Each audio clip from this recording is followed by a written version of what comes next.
Hi friends, ஆண் பாவம் பொல்லாதது. கலையரசன் தங்கவேலோட இயக்கத்தில் ரியோ, மாளவிகா இவங்களோட நடிப்பில் வெளியான இந்த படத்துடைய கதை என்ன அப்படின்னு பார்த்தோம்னா, கல்யாணமாகி 400 நாள்லேயே கோர்ட் வாசல் ஏறுறாங்க டைவர்ஸ்க்காக ஹீரோவும் ஹீரோயினும். ஸோ இவங்க எதற்காக பிரிஞ்சாங்க, இவங்க திரும்பியும் சேர்ந்தாங்களா இல்லையா அப்படின்னு சொல்கிறது தான் இந்த படத்துடைய கதை. கதையாக இதில் எதுவும் புதுமையாக இல்லை அப்படின்னாலும் இந்த விஷயத்த ரொம்பவும் ட்ரமாட்டிக்காக சொல்லாமல் ஜாலியாக சொல்ல ட்ரை பண்ணியிருக்காரு இந்த படத்துடைய டைரக்டர். அதில் வின் பண்ணியிருக்காரு அப்படின்னு சொல்லலாம்.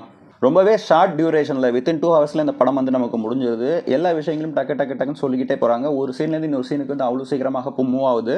ஸோ நம்மளை எந்த இடத்துலையும் யோசிக்க விடாமல் ஒரு ஜாலியாகவே இந்த படத்தை வந்து கொண்டு போயிருந்தாங்க. பெர்ஃபார்மன்ஸஸ் எல்லாருமே நல்லாவே பண்ணியிருந்தாங்க. மெயின்லி 2 பேருமே நல்லா பண்ணியிருந்தாங்க.